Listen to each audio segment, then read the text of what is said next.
Hi friends, कसे आहात तुम्ही? मस्त मजेत ना? मी आशा करते तुम्ही मजेतच असाल. श्रावण मासी हर्ष मानसी असे कवितेमध्ये केलेले श्रावणाचे वर्णन खरंच लोभसवाने असते. या दिवसात मस्त पाऊस पडतो आणि चहूबाजूने धरती हिरवळीने नटलेली असते. अशा सुंदर आणि आल्हाददायक वातावरणाचा श्रावण सर्वांना हवाहवासा वाटतो. उत्तर भारतीयांचा श्रावण अगोदरच सुरू झाला आहे, पण महाराष्ट्रामध्ये श्रावण सुरू होण्यास अजून अवकाश आहे. उत्तर भारतातील पंचांग पद्धतीप्रमाणे आषाढीतील पौर्णिमेनंतर श्रावण सुरू होतो, तर महाराष्ट्रामध्ये आषाढीतील अमावस्येनंतर श्रावण महिना सुरू होतो. महाराष्ट्रामध्ये मराठी पंचांगात श्रावणाला अनन्यसाधारण महत्त्व आहे. श्रावण महिना भगवान शंकरांना समर्पित असून या महिन्यामध्ये उपवास, पूजा आणि धार्मिक कार्यांना विशेष महत्त्व आहे. त्यामुळे उत्तर भारतात लवकरच श्रावण महिना सुरू होतो, तर महाराष्ट्रात साधारणपणे 15 दिवसांनी श्रावण महिना सुरू होतो. उत्तर प्रदेश, मध्य प्रदेश, झारखंड, बिहार, उत्तर आणि पूर्व भारतात श्रावण महिना सुरू झाला आहे. मराठी पंचांगानुसार दीप अमावस्या 24 जुलै 2025 ला आहे.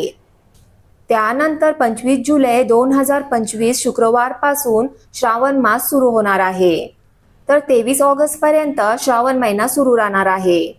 श्रावण महिन्यात अनेक लोक उपवास करतात आणि भगवान शंकरांची पूजा करतात. श्रावण महिन्यातील सोमवार श्रावणी सोमवार म्हणून ओळखले जातात. या दिवशी भगवान शंकरांची विशेष पूजा केली जाते. यंदाच्या श्रावणात 4 श्रावणी सोमवारांचे व्रत आहेत. या श्रावणातील दर सोमवारी महादेव म्हणजे शंकरांच्या पिंडीवर शिवामूठ म्हणून वेगवेगळ्या प्रकारचे धान्य अर्पण करण्याची परंपरा आहे. या श्रावण महिन्यात महिलांचा आवडीचा सण म्हणजे मंगळागौरी तिथी सुद्धा असते. यंदा पहिला श्रावणी सोमवार 28 जुलैला असून शेवटचा श्रावणी सोमवार 18 ऑगस्टला आहे. आता आपण समजून घेऊया कोणत्या सोमवारी कोणत्या प्रकारचे धान्य भगवान शंकरांना अर्पित करावे. पहिला श्रावणी सोमवार 28 जुलैला आहे. त्या दिवशी शिवामूठ म्हणून तांदूळ अर्पण करावेत. दुसरा श्रावणी सोमवार 4 ऑगस्टला आहे. त्या दिवशी शिवामूठ म्हणून तीळ अर्पण करावेत. तिसरा श्रावणी सोमवार 11 ऑगस्टला आहे. त्या दिवशी शिवामूठ म्हणून मूग अर्पण करावेत.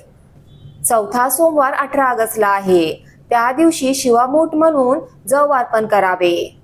पौराणिक मान्यतेनुसार श्रावणात व्रत केल्यामुळे आपले भविष्य खूप चांगले होते. भगवान शंकरांची आपल्यावर कृपादृष्टी राहते असा समज आहे.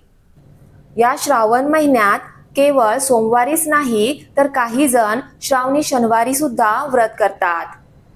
श्रावणात विविध सणांची सुद्धा रेलचेल असते. श्रावणातील हरियाली तीज, नागपंचमी, रक्षाबंधन, पिठोरी अमावस्या, मंगळागौर असे विविध सण प्रसिद्ध आहेत. श्रावणातील व्रत केल्यामुळे आपल्या घरात सुख शांती नांदते असा समज आहे. श्रावण महिन्यात शिवलिंगावर पाणी, दूध, बेलपत्र, धुतुरा, मध इत्यादी अर्पण करण्याची परंपरा आहे. विशेषतः श्रावणी सोमवारी उपवास करून भगवान शंकरांची पूजा केल्याने मनोकामना पूर्ण होते अशी धारणा आहे. फ्रेंड्स, मी आशा करते की आजच्या व्हिडिओमध्ये जी माहिती मी तुम्हाला दिलेली आहे ती तुम्हाला खूप आवडली असेल. आणि जर मी दिलेली माहिती तुम्हाला खूप आवडली असेल तर प्लीज मला कमेंट बॉक्समध्ये कमेंट करून नक्की सांगा. माझा हा व्हिडिओ तुमच्या फ्रेंड्स सोबत, रिलेटिव्ह सोबत शेअर करा.